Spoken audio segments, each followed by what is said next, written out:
एक बार भेड़ियों ने भेड़ों के पास एक शांति दूत भेजा और बोले, बहनों, हम इस तरह कब तक एक दूसरे की जान के दुश्मन बने रहेंगे। हमारी दुश्मनी का कारण वह कुत्ते हैं जो हम पर भौंककर हमें तुम पर हमला करने के लिए उकसाते हैं। अगर वो तुम्हारे आसपास रहकर हम पर भौंके ना, तो हमारे बीच दुश्मनी की कोई वजह ही नहीं रही। यह सुनकर भेड़ें उनकी रखवाली कर रहे कुत्तों को अपने आसपास रहने से मना कर देती हैं और भेड़ियों को उनके इकलौते दुश्मन से छुटकारा मिल जाता है। भेड़ों का पूरा झुंड उनके लिए आसान शिकार बन जाता है। जंगल में सबसे सीधे जानवर छोटे बड़े हर शिकारी के निशाने पर रहते हैं। आज की इस पॉडकास्ट में हम देखने वाले वीजियांग अपने समय की सबसे शातिर कूटनीतिज्ञ के इन मुखौटे पहने भेड़ियों से निपटने के तरीकों को। मैं दीपाली रावत स्वागत करती हूँ आपका व्यक्तित्व पर विचार की तीसरी पॉडकास्ट में।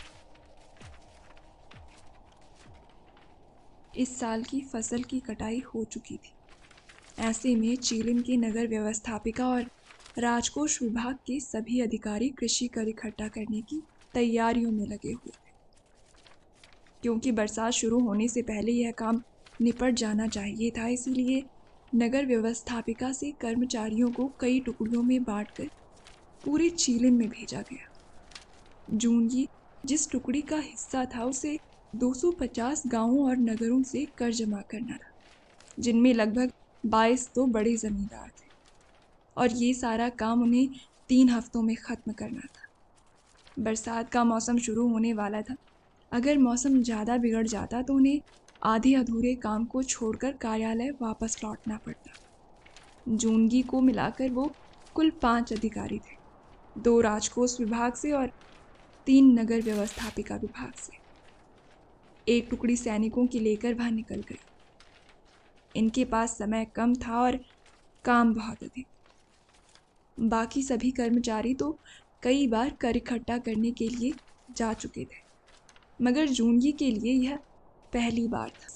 इससे पहले वह पुरालेख पालिका में सरकारी दस्तावेजों को एक कार्यालय से दूसरे कार्यालय तक लाने ले जाने का काम करता था।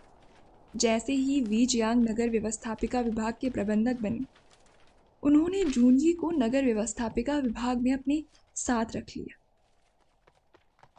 अच्छा, एक काम करते हैं, पूरे इलाके को 7 हिस्सों में बांट देते हैं। नदी के इस तरफ 4 और नदी के उस तरफ 3। ऐसे में काम आसान हो जाएगा। हर इलाके से कर जमा करने के लिए हमारे पास 3 दिन का समय है। सबसे पहले नदी के उस तरफ वाले इलाके से कर ले आते हैं। एक बार वहाँ से मिले हुए कर को नदी के इस तरफ ले आए, उसके बाद कोई परेशानी नहीं। बाद में अगर घोड़े और सैनिक कम पड़ गए तो अनाज की बोरियों को लाने ले जाने में दिक्कत हो जाएगी।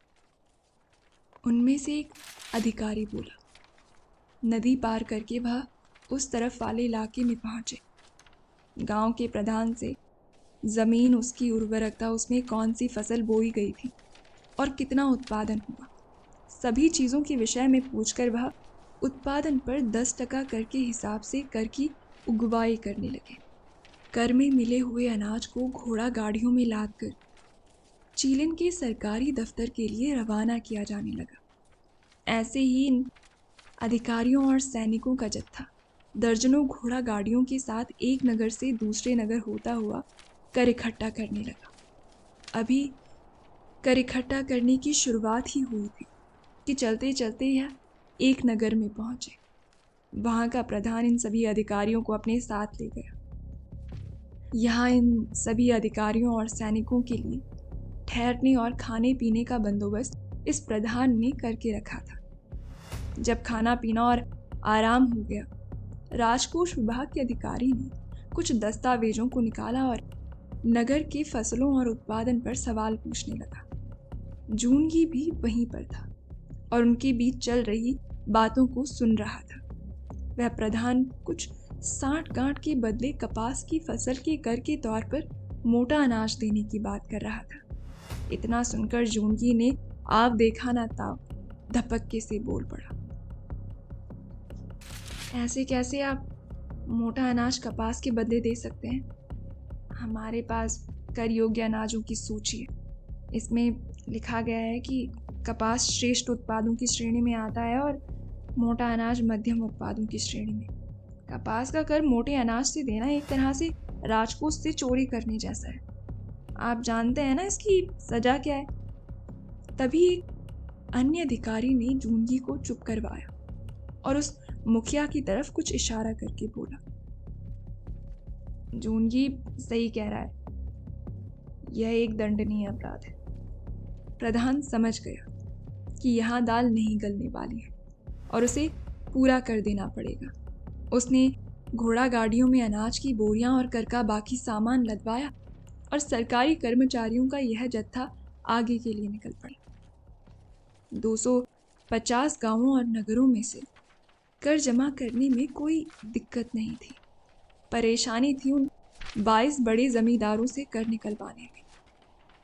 जब तक गांवशीन नगर व्यवस्थापिका का प्रबंधक था, तब तक यह जमींदार जो चाहते वही होता। इन जमींदारों और व्यापारियों ने पूरे मंडल को भ्रष्टाचार से छलनी करके रखा था। मगर गांवशीन के भ्रष्टाचार का महल वीजियांग ने अपनी कूटनीति से तोड़ दिया था। गांवशीन के भ्रष्टाचार का भांडाफोड़ होने के बाद वीजियांग को नगर व्यवस्थापिका का प्रबंधक ही चीलिन की हालत सुधारने के लिए बनाया गया था। वह इन व्यापारियों और जमींदारों की मनमानियां जरा सा भी नहीं चलने देते। इसीलिए कुछ जमींदार इसलिए क्रोधित थे कि दिन प्रतिदिन नियम कानून सख्त होते जा रहे थे, और कुछ इस वजह से कि गांवशीन की भ्रष्टाचार की वजह से उनका सरकार से भरोसा पूरी तरह उठ गया था। सरकारी अधिकारियों के इस जत्थे ने एक नगर में प्रवेश किया। बाजार से होते हुए यह जत्था आगे बढ़ रहा था, तो लोग अपना अपना काम छोड़कर इन्हें देखने के लिए कतारों में खड़े हो गए। नगर के प्रधान ने इनका स्वागत किया और भंडार गृह की ओर ले गया। यहीं पूरे नगर से कर इकट्ठा करके रखा गया था, पर उससे पहले वह सभी अधिकारियों को विश्राम गृह की ओर ले गया और नगर के कर का हिसाब किताब देने से पहले उसने अधिकारियों को कुछ खच्चर दिखाए और बोला, साहब, हिसाब किताब तो होता ही रहेगा। पहले आप इन खच्चरों को देखिए। इस नगर के खच्चरों की मांग तो पूरे राज्य में है। चारे में जो चाहो दे दो, पालने में कोई दिक्कत नहीं होती और सारे कामों में प्रयोग किए जा सकते हैं। उस प्रधान ने अपनी बात पूरी भी नहीं की थी कि जूनगी ने थोड़ा गुस्से से कहा, हम यहाँ तोहफे लेने नहीं आए, खच्चर वच्चर छोड़िए और दस्तावेज दिखाइए। बाकी अधिकारियों की नज़र उन तंदुरुस्त खच्चरों पर पड़ी थी। अगर जूनगी नहीं होता तो वह इस तोहफे को पक्का स्वीकार लेते। ऐसा कई बार हुआ कि प्रधानों ने आंकड़ों में हेर फेर करने के बदले अधिकारियों को कुछ तोहफे देने की कोशिश की, पर जूनगी सबको टोक देता। इस तरह से बाकी अधिकारी मन ही मन उससे चिढ़ने लगे थे। कर इकट्ठा करते हुए वह नदी के दूसरी ओर आ गए। समय काफी हो गया था, तो सैनिकों को राजकोष के लिए रवाना नहीं किया जा सकता था। कर के तौर पर जमा किए गए 5000 टन अनाज और सभी सैनिकों को लेकर इन अधिकारियों ने रात को पास वाले नगर में रुकने का फैसला किया। नगर के प्रधान ने सभी अधिकारियों के खाने पीने का बंदोबस्त कर दिया था। देर रात मौसम खराब होने लगा। कर में मिले हुए अनाज को आंगन में घोड़ा गाड़ियों में लदा छोड़कर सभी अधिकारी नशे में धुत सोने चले गए। पहरेदारी में लगे सैनिकों में से एक सैनिक अधिकारियों के कमरे में उन्हें जगाने आया। अचानक से जूनगी की नींद खुली। वह बाहर आंगन की ओर दौड़ा। तेज हवाएं चल रही थी और किसी भी वक्त बारिश शुरू हो सकती थी। जूनगी ने बाकी अधिकारियों को जगाने में समय व्यर्थ नहीं किया। तुरंत नगर में सिपाहियों को भेजा और आधी रात खराब मौसम में ही आपातकालीन अनिवार्य श्रमदान की घोषणा करा दी। जब लोग आने को तैयार नहीं हुए तो जूनगी खुद नगर के चौराहे पर गई। श्रमदान? कैसा श्रमदान? सरकार इस वर्ष पहले ही कई परियोजनाओं पर श्रमदान ले चुकी है। अब हमारी सरकार के लिए श्रमदान की कोई देनदारी नहीं बनती। चारों तरफ लोग बस यही चिल्ला रहे थे। जूनगी ने लोगों को इकट्ठा किया और समझाने लगा। तभी नगर का प्रधान हड़बड़ी में चौराहे पर पहुंचा और कुछ देर तर्क वितर्क करने के बाद लोग मान गए। 5,000 टन अनाज को जहां जितनी भी जगह मिली वहां रखवा दिया गया। बारिश शुरू होने से पहले अनाज को सुरक्षित जगह पर पहुंचा दिया गया। पूरी रात बारिश होती रही और इस दौरान बाकी सभी अधिकारी सोते रहे। जैसे तैसे वह मुसीबत टल गई और अनाज सुरक्षित बच गया। जब से वी जियांग चीरन के नगर व्यवस्थापिका विभाग के प्रबंधक बने, तब से हर चीज में सुधार आया था। मगर गांव शीन ने बड़े बड़े व्यापारियों और जमींदारों के साथ मिलकर जो भ्रष्टाचार फैलाया था, उससे लोगों का भरोसा सरकारी अधिकारियों से उठ गया था। झूंगी और उसकी टुकड़ी को जितने गांवों की जिम्मेदारी दी गई थी, उन सभी से कर की उगवाई की जा चुकी थी, सिवाय एक जमींदार के। चारों अधिकारियों में से एक अधिकारी ने झूंगी से कहा, सारा काम तो निपट गया है, बस एक जमींदार बचा है। वैसे तो वहाँ पूरे जत्थे को ले जाने की ज़रूरत नहीं है, बस हम में से कोई एक कुछ सैनिकों को लेकर चला जाए। और वैसे भी वो जमींदार कर जमा करने से रहा। बाकी जमींदारों ने वी जियांग के नाम से या फिर डर से थोड़ा बहुत कर तो दे ही दिया, लेकिन वह कंजूस बुढ़ा पूरा दिन दस्तावेजों को लेकर बैठा रहेगा और आखिरी में कर देने से मुकर जाएगा। ऐसे कैसे कर नहीं देगा वो? तुम सभी राजकोष के लिए निकलो, मैं उस जमींदार के पास जाता हूँ। जूनगी बोला। जूनगी उस जमींदार के पास पहुंचा। सरकारी सैनिकों को देखकर वह समझ गया कि यह कर के विषय में बात करने आए। जूनगी के कुछ कहने से पहले ही वह चिढ़ गए। जूनगी बोला, अपने कृषि से जुड़े दस्तावेज निकाल दीजिए, हमें कर की गणना करनी है। तुम कौन होते हो मुझसे दस्तावेज मांगने वाले? और कौन से कर की बात कर रहे हो? लगता है सरकारी अधिकारियों की अय्याशियों के लिए राजकोष में पैसों की कमी हो गई है। ऐसे कहो कि हमारी अय्याशियों को पूरा करने के लिए पैसे दे दो। वह जमींदार बोला, नहीं ऐसा नहीं है, यह कर राज्य को चलाने के लिए जाता है। जूनगी बोला, तो फिर मुझे उन 300 चांदी की मोहरों का हिसाब दो, जो पिछले साल तुम लोगों ने मेरे नाम से एक बांध बनवाने के बहाने लिया था। इतना कहकर जमींदार ने पिछले बीते वर्ष की सरकारी मोहर लगी कर की रसीद जूनगी के सामने रख दी। देखिए, मैं आपकी नाराजगी समझ सकता हूँ। जिन लोगों ने ये सारी धांधलियाँ की थी, उन्हें उनके किए की सजा मिल चुकी है। नगर व्यवस्थापिका के पिछले प्रबंधक गाओ शीन को इन सभी अपराधों के लिए मौत की सजा सुना दी गई थी। अब नगर व्यवस्थापिका के प्रबंधक वी जियांग हैं। ये उनका आश्वासन है कि जनता से मिले हुए कर को सही प्रयोजन के लिए प्रयोग किया जाएगा। जूनगी बोला, तो फिर वी जियांग को ही भेजना मेरे पास।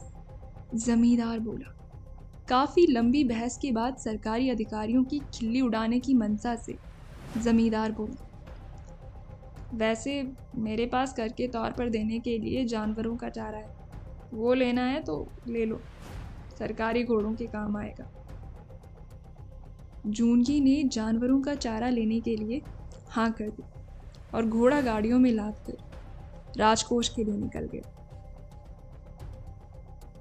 जूनगी चारे से लदी घोड़ा गाड़ियां लेकर राजकोष पहुंचा तो उसके साथ के सभी अधिकारी हंसने लगे। राजकोष विभाग के प्रबंधक जंग हाव वहीं कर में आए हुए अनाज का निरीक्षण करके उसे राजकोष में रखवा रहा था। क्या हुआ, हंस क्यों रहे हो?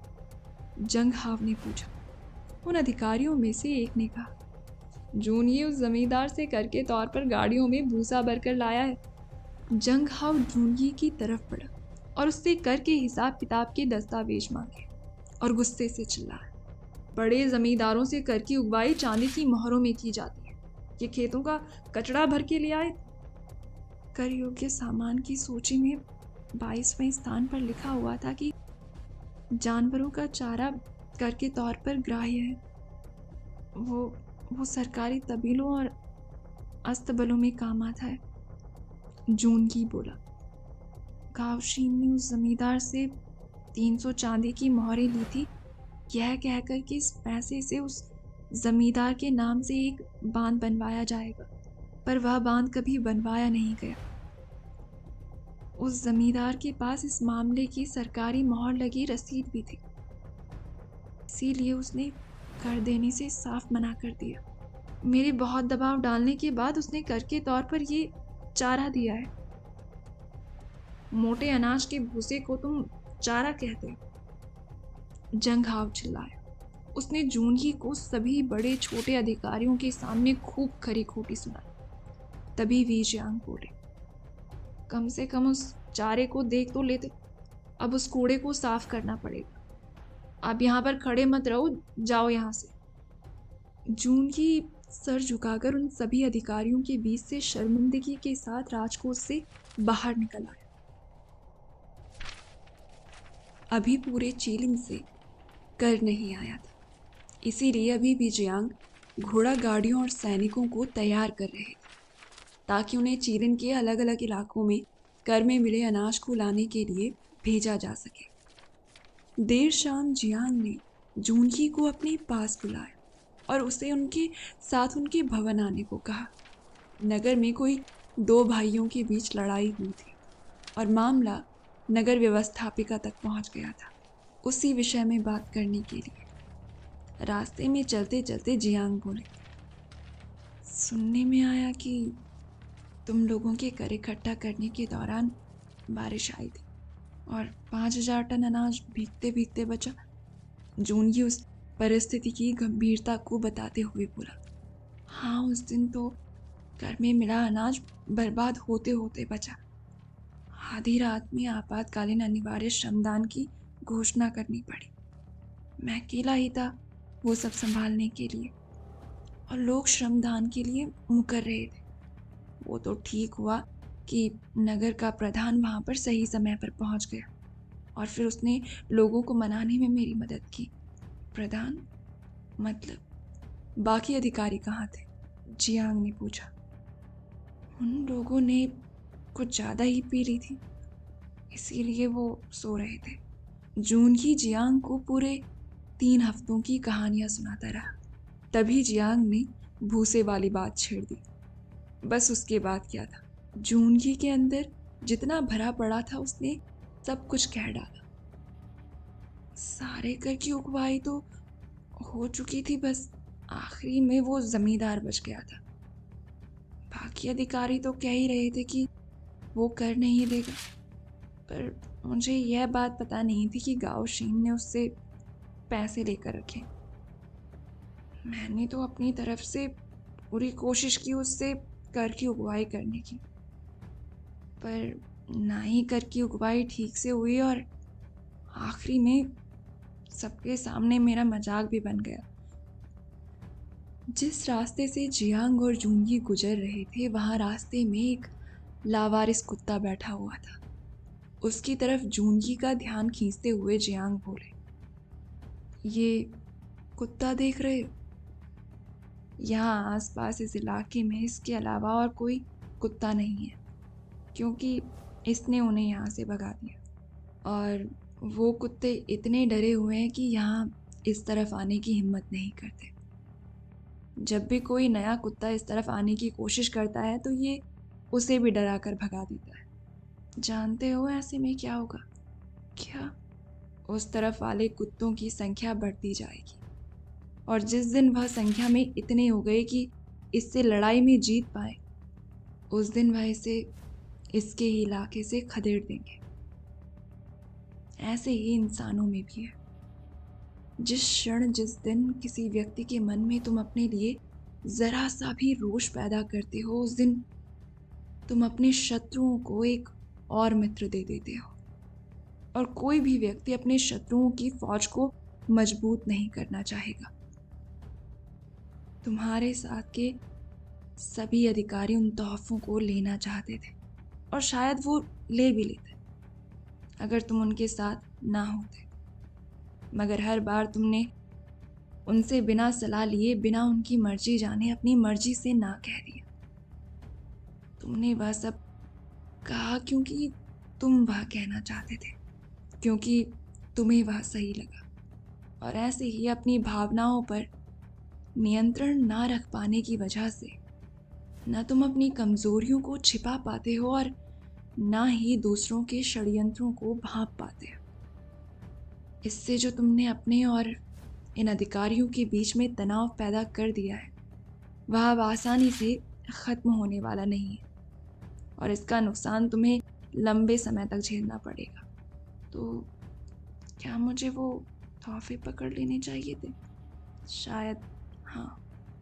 तुम लोगों को अपने नियंत्रण में रखकर ज़्यादा बड़े बदलाव ला सकते हो, पर जब तक तुम्हारा नियंत्रण चीज़ों पर ना हो तब तक के लिए हाँ, तुम्हें ये सब करना पड़ेगा। अगर तुम ऐसे अपने मन मुताबिक व्यवहार करते रहोगे तो ऐसे ही आसपास सभी के मन में अपने लिए रोष बढ़ाते जाओ और चीज़ें तुम्हारे लिए और मुश्किल हो जाएंगी। जो लोग तुम्हारी कमज़ोरियों और ताकतों को जानते हैं, वह तुम्हें नियंत्रित करने की पूरी क्षमता रखते हैं। बाकी अधिकारियों को पता था अगर वो तुम्हें सिर्फ यह कहें कि वह ज़मींदार कर नहीं देगा तो तुम निकल पड़ोगे सैनिकों को लेकर उससे कर की अगुवाई करने के लिए। इसीलिए तुम्हें आधी अधूरी बात बताकर उन्होंने तुम्हें उस जमींदार के पास भेज दिया जो उन कुछ एक रईस परिवारों में से है जिन्हें सरकारी अधिकारी फूटी आंख नहीं बहाते। तुमने उन्हें अपने मन को पढ़ने दिया और उन्होंने क्या किया? अपने सर की सारी मुसीबत तुम्हारे सर पर लाद दी। इससे उस जमींदार के कर के विषय में उन्हें कोई जवाब नहीं देना पड़ा और चीजें पूरी की पूरी तरह तुम्हारे ऊपर आ गई। बारिश के वक्त जो 5,000 टन अनाज तुमने बचाया उसका श्रेय सभी अधिकारियों के साथ बट गया, मगर जो गलती तुमसे करवाई गई उसके लिए सिर्फ तुम्हें जिम्मेदार ठहरा दिया गया।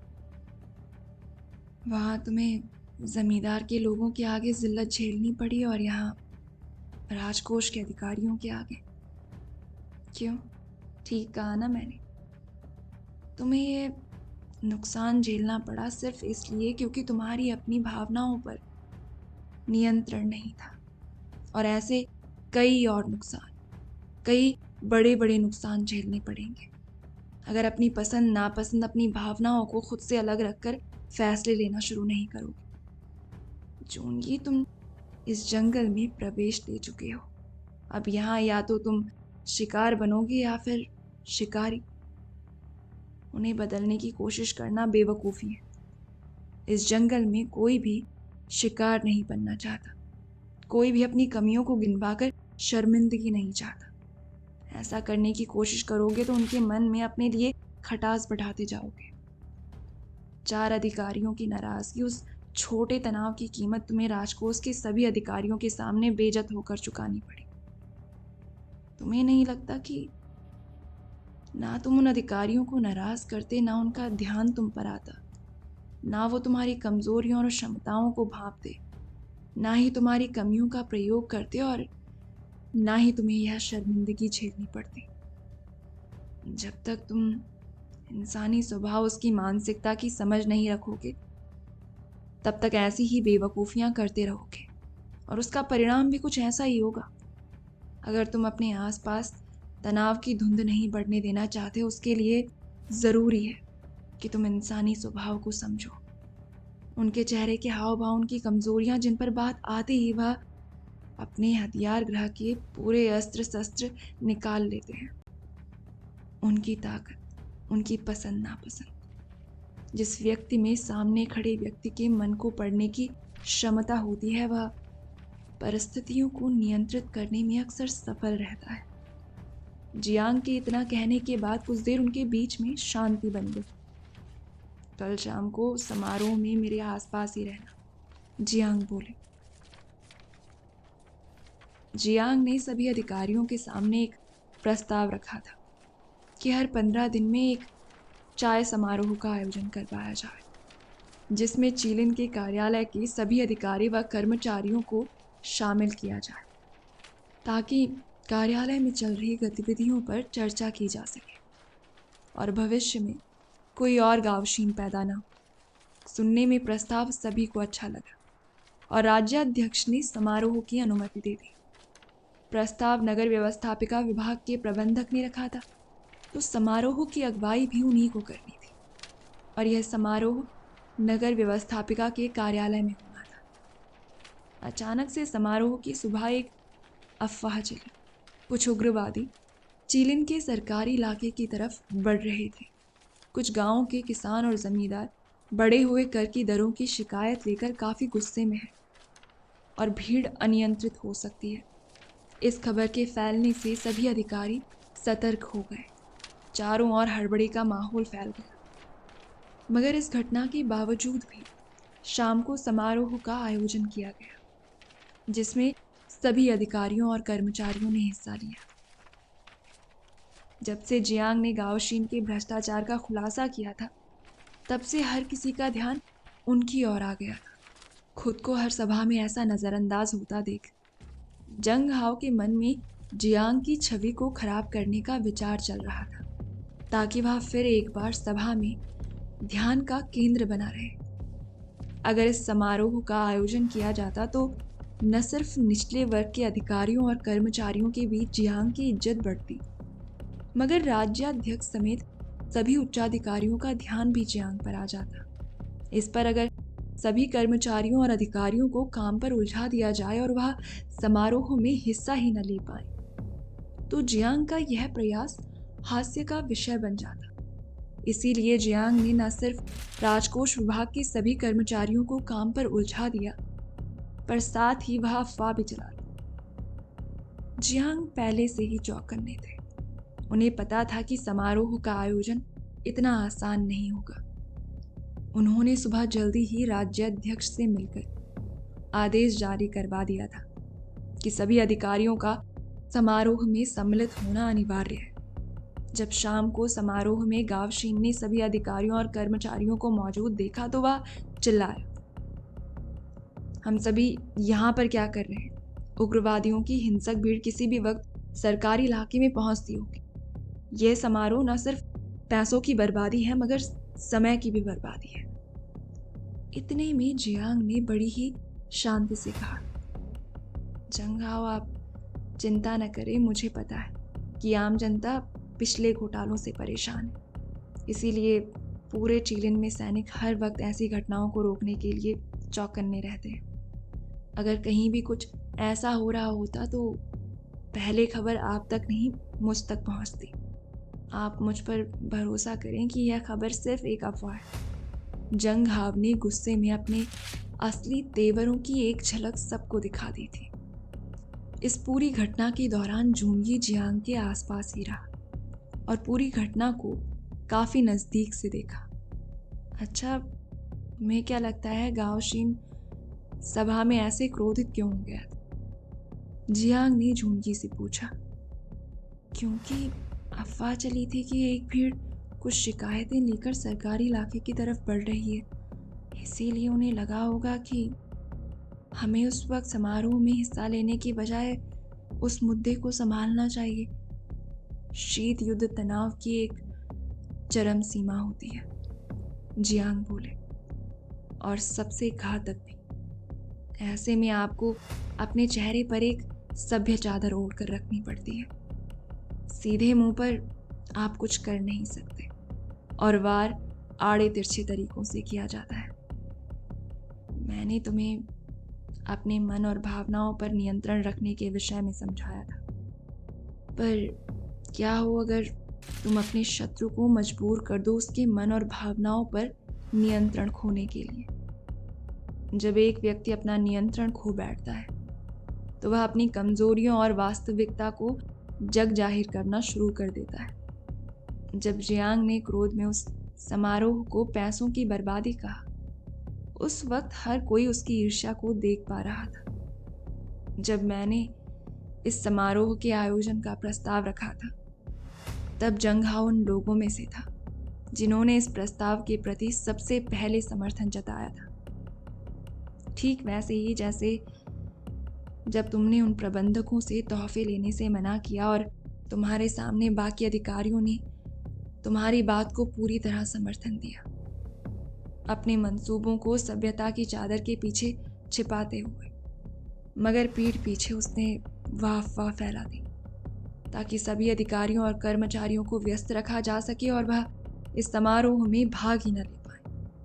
यह साबित करने के लिए कि इस समारोह से ज्यादा जरूरी भी कई काम हैं। अगर ऐसा होता तो इस सब में मुझे शर्मिंदगी का सामना करना पड़ता, ठीक उसी तरह जिस तरह उन अधिकारियों ने तुम्हें आधी अधूरी जानकारी देकर उस जमींदार से कर की उगवाई करने के लिए भेज दिया और तुम्हें दुनिया भर की जिल्लत झेलनी पड़ी। जियांग बोले। जूनगी हैरानी के साथ फटी आंखों से जियांग की तरफ देखने लगा। मगर राजकोष प्रबंधक आपके साथ ऐसा क्यों करेंगे? जूनगी ने पूछा। जलन के कारण। तुम्हें तो यहाँ काम करते करते 3 साल से अधिक का समय हो गया है। तुम्हें याद होगा कि कैसे पहले हर कोई जंघाव की जी हुजूरी करने में लगा रहता था। राज्य अध्यक्ष से लेकर बाकी अधिकारियों के बीच उसकी काफी चलती थी। मगर जब से गावशीन के भ्रष्टाचार का खुलासा हुआ है तब से पूरे कार्यालय की हवा काफी बदल गई है। उसके बाद से उसे कोई खास पूछ नहीं रहा है। कार्यालय में हर वह व्यक्ति जिसकी जी हुजूरी जंघाव से ज्यादा की जा रही होगी, वह स्वाभाविक सी बात है उसका शत्रु बन ही जाएगा। खैर वह सब छोड़ो, मैं तुम्हारा ध्यान किसी और बात की ओर खींचना चाहता था।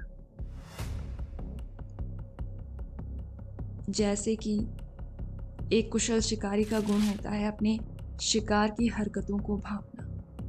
अगर तुम अपनी भावनाओं को किनारे रखकर तथ्यों को देख पाओ तो तुम्हारे लिए छल की धुंध के उस तरफ देख पाना आसान हो जाएगा। जियांग का मेरे प्रस्ताव का समर्थन करना एक छल था और मैं उस छल की धुंध के उस तरफ तभी देख पाया जब मेरे पास यह तथ्य था कि सभ्यता की चादर ओढ़ना उसकी मजबूरी है और दूसरों को नीचा दिखाना उसकी आदत। तो वह चुपचाप बैठकर इस समारोह को देखने वाला नहीं है। वह कुछ तो करेगा अवरोध उत्पन्न करने के लिए, और मैं तैयार था उसे जवाब देने के लिए। पर उसे यह पता नहीं था कि मैं तैयार हूं। इसीलिए मैं तो उसकी चाल को भांप पाया, पर वह अंदाजा नहीं लगा पाया कि मैं क्या करने वाला हूं। वह मेरे प्रयासों को नीचा दिखाना चाहता था, मगर समारोह में सभी अधिकारियों और कर्मचारियों को देखकर एक पल के लिए वह अपने ऊपर नियंत्रण खो बैठा और अपनी ईर्ष्या को सबके सामने दिखा बैठा। वह शिकारी बनने चला था और खुद शिकार बन गया। इस तरह पूरी की पूरी बाजी पर लड़ सकता है एक व्यक्ति अगर उसका परिस्थिति पर नियंत्रण हो, और कोई भी व्यक्ति आसपास चल रही गतिविधियों को तभी नियंत्रित कर सकता है जब उसका खुद पर नियंत्रण हो।